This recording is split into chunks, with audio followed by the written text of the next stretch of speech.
This is the window from which on a clear day you can see normality.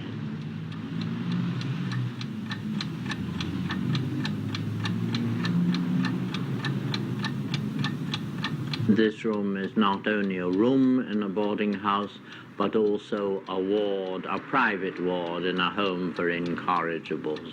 And then again, it's a cell.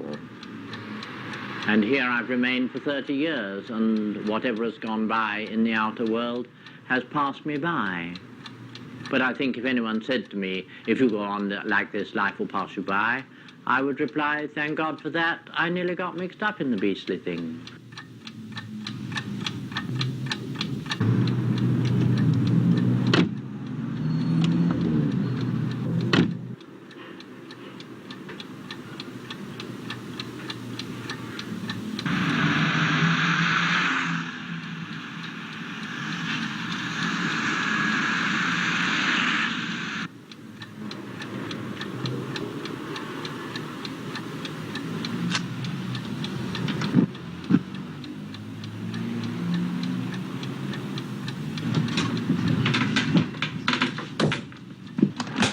Offer you a huge, great glass of stout.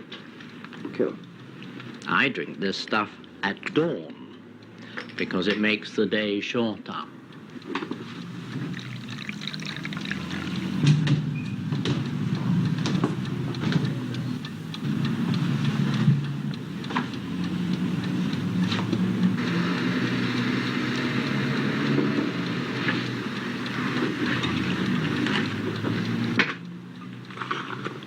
It's all a bit dusty, Quentin. True. Unkind friends say that I have the dust sent in from Fortnum and Mason's, but that's not true. I merely don't clean the place.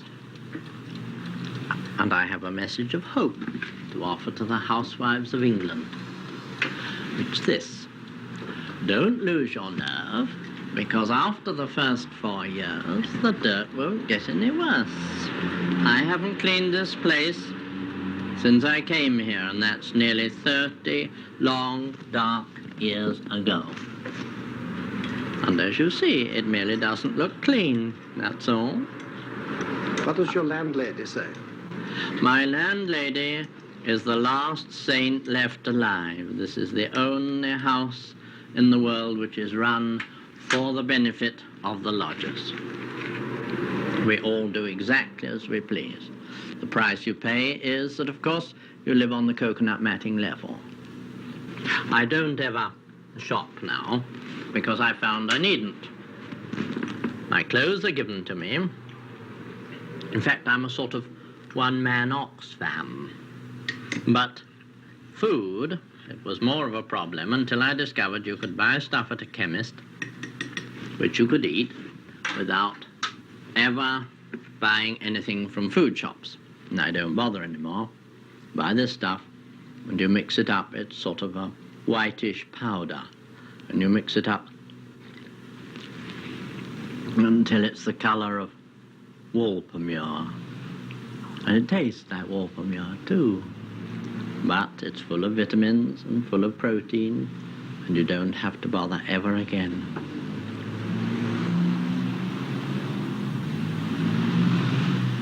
The great barrier between me and the outer world is my appearance. And my appearance is mild now compared with what it was like 40 years ago, when my hair was hennaed, my eyelids were gold, my fingernails and my toenails were gold, and I was blind with mascara and dumb with lipstick. Sometimes it led to my being beaten up, mauled about, and sometimes actually beaten up. But this, of course, I had to expect. My way of going on is a protest, and the beating up is a counter-protest. It is people's way of saying that they don't accept the way that I am. Of course, some of the things that happen to me in the street are not savage, they're just sad. At least they're sad to me. They reveal a nature more peculiar, more lonely than my own. On one occasion I was on a bus and I looked down at the bus stop and there was one of those Canadians or Australians or New Zealanders, remember the hat, you know, like this road sweeper's hat, and he got on the bus. And looking in the window of the bus, it was night time, I could see what was going on behind me. And he came and sat down, and then he stood behind me, and I thought, I wonder what's going to happen. And he produced a comb from his pocket, and as the bus swayed on its journey all the way down to Knightsbridge, he combed my hair. I never said a word, I never turned, and neither did he. And afterwards people said he was drunk, which is absurd, because he could understand the architecture of my hair, which is more than I can. Well, the war, of course, was a happy time, and everything was much, much better. First of all, people were kinder, because they thought that God might be watching them, and then it was darker. And everyone, of course, wore the same clothes that I wore. In fact, a policeman once came up to me in the street and said, "You can't go about like that." And I said, "Why not?" I was dressed in trousers. And he said, "Because you look exactly like a woman." And I said, "I'm wearing trousers." And he said, "Well, women wear trousers." And I said, "I can't help it if other people are eccentric." And he went away.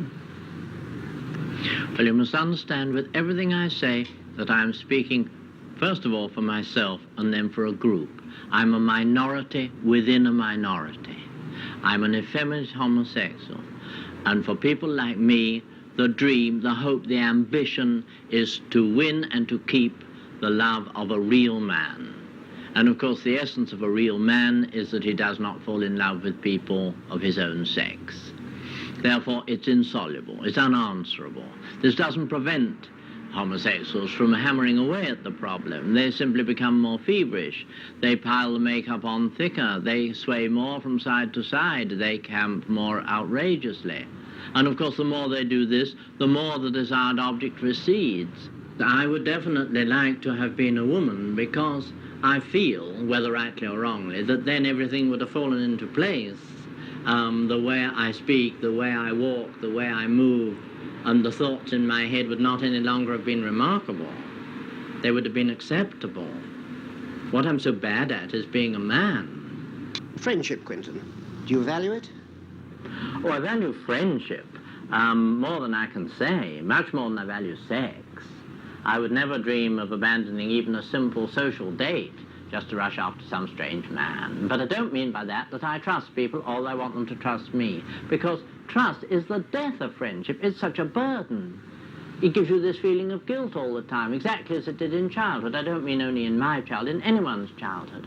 What happens is you're put on your honor not to do this, that, and the other.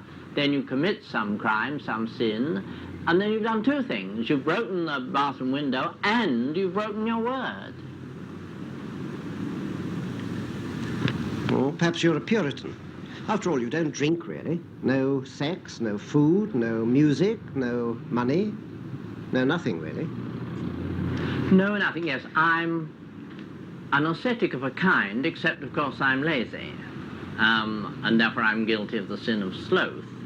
I'm a Puritan by intention. In fact, one of the coins with which I tried to buy back the respect that I'd lost was to go in for a life of chastity, and I wouldn't have done this if I hadn't been fundamentally a Puritan. I would say that I was, by nature, invincibly middle class. And so were my parents. We lived in suburbia, and they were middle class and middle-brow, middling people. And that accounts for their attitude toward me. The moment my father clapped eyes on me, he decided to go on as though nothing unpleasant had happened. My mother tried to cope, and I think she tried very well, but she was completely bewildered. And the sad thing is that as they'd never seen the rest of the world, they alternately threatened me with it and offered it to me. But they never said, "When you grow up, you will meet people as mad as yourself, and I can only hope you get on all right with them." This they never said. So that I was frightened from the word go. They, the real people, were out there, and I was here. Quentin, have you a photograph of yourself as a young man? If it's anywhere, it'll be up here. Like it literally isn't here. Yes, it is. Fine. There's that one. Oh, yeah. It's quite gay. It was taken in the middle of Oxford Street, and you can tell because the hair is dark that this was taken before I was 40, when my hair was red.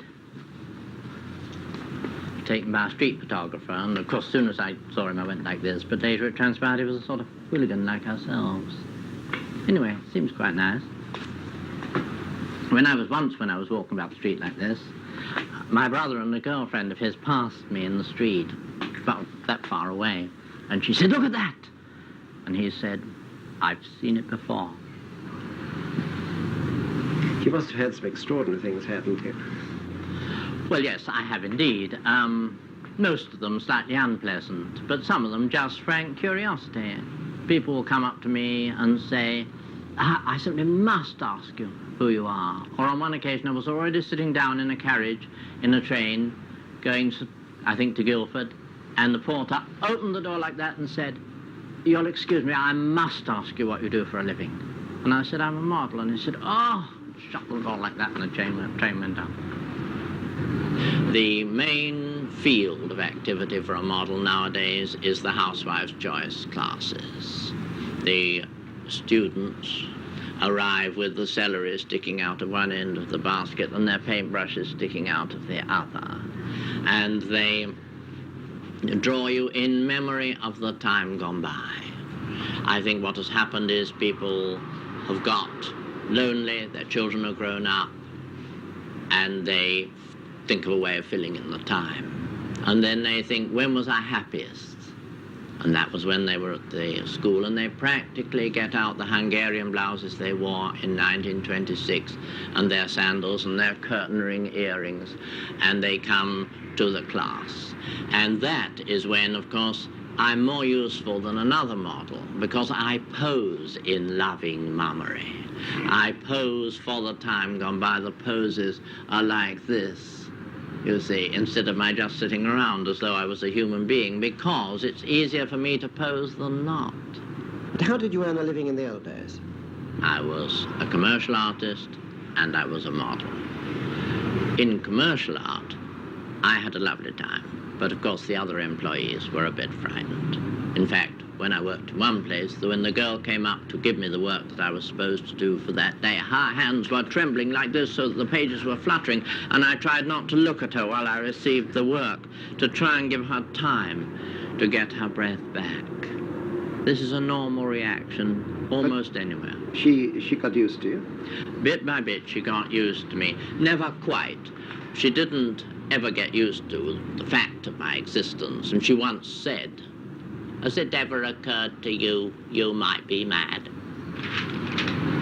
I was forced to take up commercial art because, though it may be true that artists have a peculiar appearance, it's also true that people with peculiar appearances are compelled to take up art. And that is why I've done this kind of thing and written books, plays, short stories, because that was all I could do.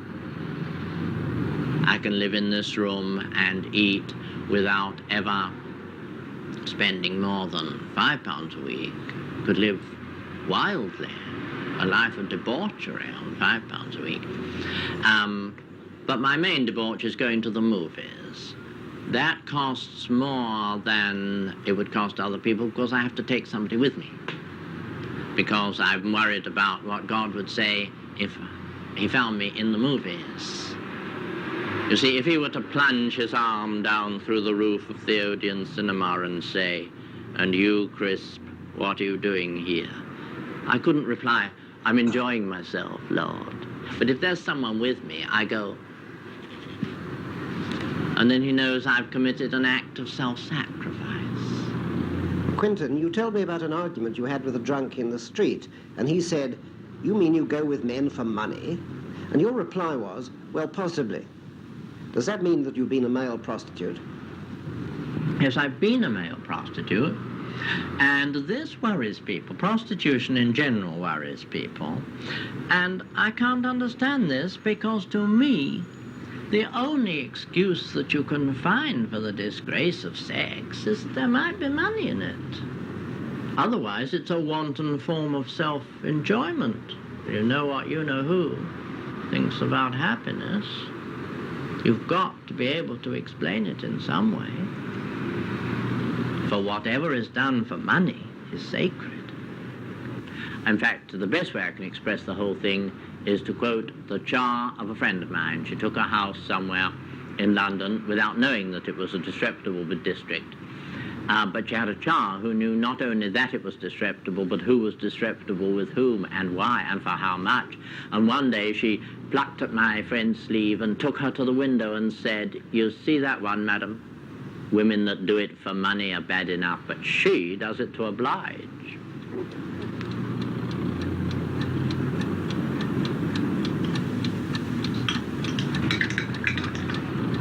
Do you believe in anything? Not really.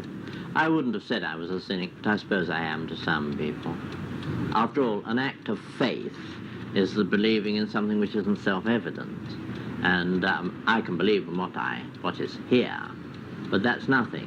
Any fool can believe in what is self-evident. It takes a genius to believe in what is a palpable lie. What about human relationships? I couldn't really say I believe in human relationships. I know they exist, but I couldn't say that they're a thing to be sought. I must know 150 women well enough for them to tell me the story of their lives. And when I meet them in the street, before they've said hello, long before they've said how are you, they've said, "What do you think he's done now? What do you think he said today?" And it doesn't give you the feeling that human relationships are worthwhile. What do you mean by the word love? Now, I would say that love was the extra effort you make in your dealings with people whom you do not like. We must work away at the unlovable, chiefly. We must use our love, if it's going to be any use at all, it must make a world in which everyone is equally beautiful, equally desirable, equally lovable. That's the only work we can do with it. Of course, we shan't really feel this, but we must go on as though we did. How do you relate this to marriage? I mean, the ordinary marriage. You can't, of course, make this work in marriage because you can only marry one person at a time. And therefore, it's bound to break down. But marriage will soon cease altogether, won't it? I mean, jealousy is already out. In a movie in which somebody has to act the part of a jealous man, he has to act like mad to get a modern audience to believe in it. I mean, in Phaedra, for instance, the hero acts as though he was jealous, but a modern man whose wife said, "I've had an affair with your son," would say, "Oh, you are a scream, what was it like?" And so, obviously, marriage is on the way out. And when it goes out, things will be better. Victorian marriages worked because only one person was expected to be happy.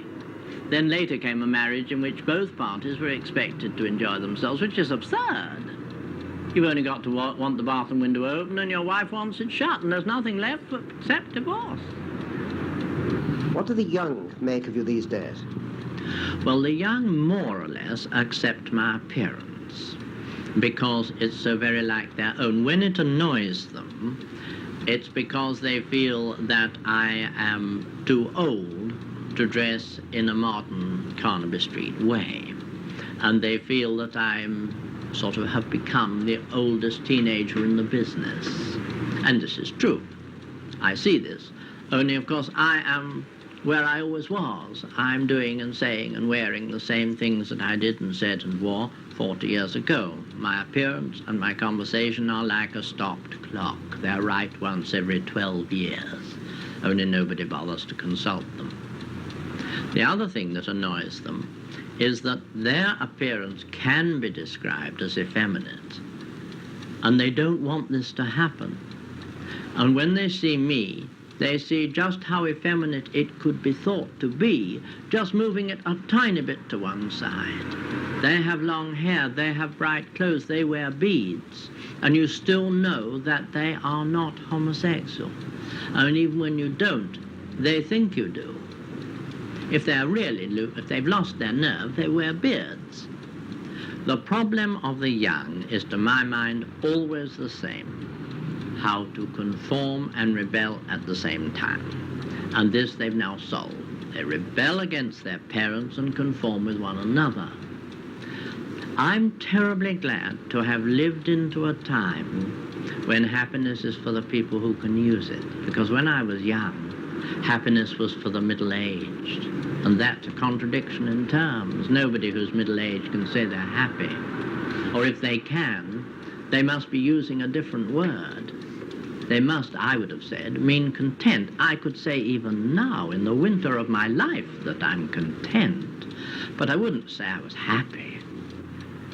I think happiness is a physical thing. I don't think you can be happy from doing good in the world or any of those other things. I think you can only be happy by living consciously, here and now.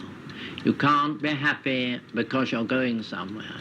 You must be happy because you're putting one foot in front of the other. If you can't do that and that at will, you can never, never hope to be happy. At least not in your fingertips. You wouldn't say that being good has something to do with being happy? I would say that morality is the opposite of happiness. If you're stuck with, you can't expect to be happy. You can remember how angry he was at the faintest suggestion that anyone was happy. Take dreary old sex. Be ye made eunuchs for the kingdom of heaven's sake. How far can you go?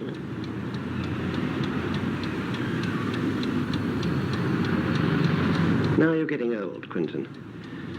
But you might live another 30 years, mightn't you? Yes, modern science is so unkind that I could live for 30 years without anyone even noticing. It wouldn't be remarkable in any way. And this, of course, is the great problem. This is why I think there should be a ministry of death, and that they should make up their minds how long people are to live.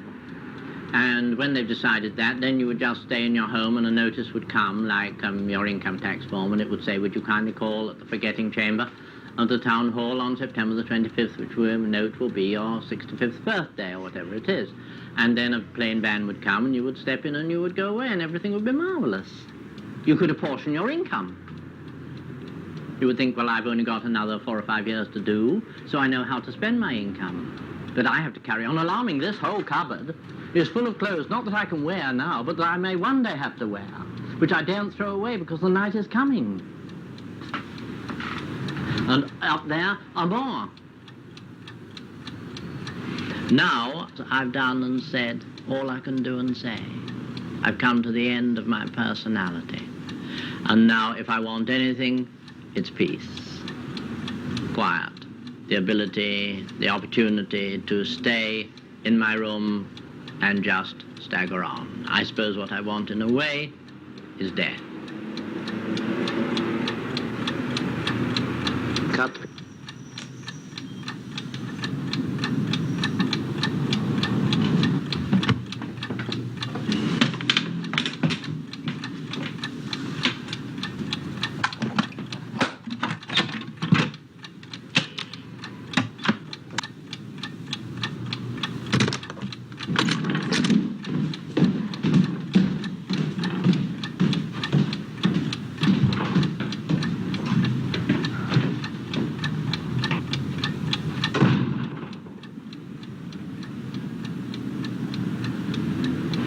If you're on a tightrope, when you first set off, you don't know how much play there is in the rope. But when you get into the middle, between the ages of 20 and 40, the thing rocks like mad, and it's too late to go back, even to look back. But if you go on as carefully as you can, you see the other platform. And then you just make a dash for it, not bothering with what the audience thinks, or waving your arms, or looking dangerous and difficult and prodigious. What you seize hold of when you get to the other side is in fact the edge of your coffin. And you get into it, and you lie down, and you think, my cuffs are frayed, I haven't written to my mother, and all those other things. And then you think, it doesn't matter, because I'm dead. And this is a message of hope. It will come to an end. It will come. We cannot be blamed for it, and we shall be free.